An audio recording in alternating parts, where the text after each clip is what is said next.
It's Tuesday. Phil Lindemann with your Krystal 93 News at Noon. USA Today came this close to snubbing Colorado on its latest top 10 list of fall foliage destinations. Coming in at number 10, just barely, is White River National Forest, home to most of Summit, Eagle, and Pitkin counties. USA Today recommends Maroon Bells as your place to go. White River is the only western forest on the entire list. Everywhere else is out east. Number 1 goes to Keystone State Park in Pennsylvania. Trees are just now starting to change colors here in Summit and our neighboring counties. You've got another week or two for the best colors here locally. Lower elevations will be turning later in September and into early October. Dozens of locals are in Summit County Court right now for jury selection in the Leonard Grams trial. Grams is accused of fondling students in gym class at Summit Middle. It's one of the most high-profile local cases in recent years, and from day one, attorneys have worried about finding unbiased jurors. They blame pervasive media attention and the nature of the sex crimes. Copper Mountain could be getting a grant from Summit County to build a new childcare center. The two are meeting right now behind closed doors at the county commissioners meeting. That Copper childcare center will serve resort employees and Copper residents.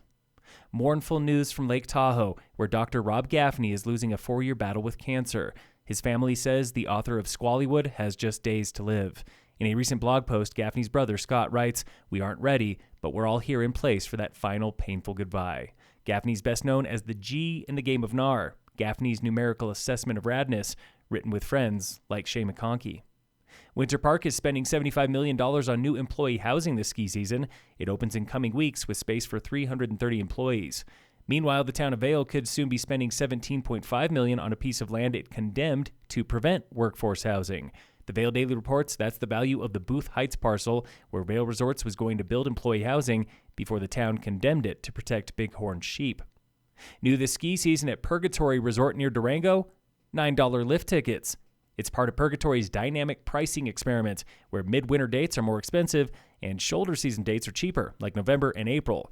Snowbrains reports on dynamic pricing last year at a ski area in Arizona, where day tickets ranged from $30 to over $300. Local fire danger remains low today in Summit, still with no fire restrictions. In sports, the Rockies lost to the Padres last night 11-9. Today, the Rockies face the Padres again at 7:40. And in local sports, brought to you by Cassandra Schultz & Associates with American Family in Dillon.